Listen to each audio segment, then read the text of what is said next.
Assalamualaikum warahmatullahi wabarakatuh. Kami dari kelompok 4 ingin menjelaskan materi tentang classical conditioning dan operant conditioning Pavlov yang beranggotakan Reva Gheda Fathia dengan NIM akhir 214, Nurmilza Ayu Ningtyas dengan NIM akhir 215, Raihana Nisrina Fatiha dengan NIM akhir 224, dan Caranan Cara Camani dengan NIM akhir 232. Apa itu classical conditioning? Classical conditioning adalah teori belajar yang diperkenalkan oleh Ivan Pavlov, yaitu proses belajar ketika dua stimulus dihubungkan secara berulang, sehingga stimulus yang awalnya netral akhirnya dapat menimbulkan respon otomatis. Intinya, individu belajar melalui asosiasi antara stimulus dan respon.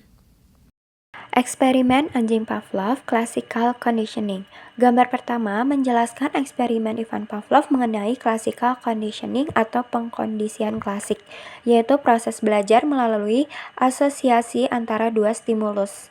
Sebelum pengkondisian, pada tahap ini terdapat dua kondisi makanan UCI secara alami menyebabkan anjing mengeluarkan air liur UCR.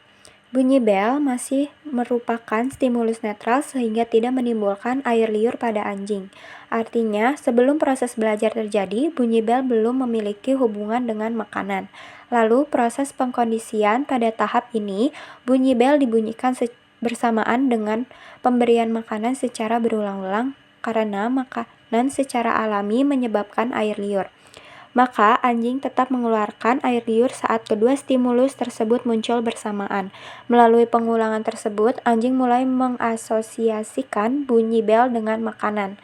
Setelah pengkondisian, setelah proses pengulangan terjadi, bunyi bel saja sudah cukup untuk membuat anjing mengeluarkan air liur, walaupun makanan tidak diberikan. Dalam tahap ini, bel menjadi condition stimulus CIs, condition air liur menjadi condition response CR. Hal ini menunjukkan bahwa perilaku dapat dipelajari melalui hubungan antara stimulus yang sebelumnya tidak berhubungan. Selanjutnya ada operant conditioning. Operant conditioning adalah teori belajar yang dikemukakan oleh B.F. Skinner yang menjelaskan bahwa perilaku dipelajari melalui konsekuensi yang muncul setelah suatu tindakan dilakukan. Dalam proses ini, individu melakukan suatu perilaku, kemudian menerima konsekuensi berupa penguatan atau reinforcement atau hukuman yaitu punishment. Jika suatu perilaku diikuti oleh penguatan, seperti hadiah, pujian, atau hal yang menyenangkan, maka kemungkinan perilaku tersebut akan semakin sering dilakukan. Namun sebaliknya, jika perilaku diikuti oleh hukuman atau konsekuensi yang tidak menyenangkan, maka perilaku tersebut cenderung berkurang atau dihentikan. Operant conditioning menjelaskan bahwa perilaku dapat dibentuk, dipertahankan, atau diubah melalui pemberian penguatan dan hukuman setelah perilaku terjadi. Teori ini banyak digunakan dalam pendidikan, pelatihan, dan pembentukan kebiasaan dalam kehidupan sehari-hari. B.F. Skinner melakukan eksperimen, yaitu membuat Skinner box. Proses yang terjadi pada Skinner box, yang pertama, ada tikus dimasukkan ke dalam kotak. Seekor tikus dimasukkan ke Skinner box yang di dalamnya ada beberapa alat seperti tuas, lampu atau suara, tempat makanan, dan lantai listrik. Yang kedua, tikusnya akan bereksplorasi.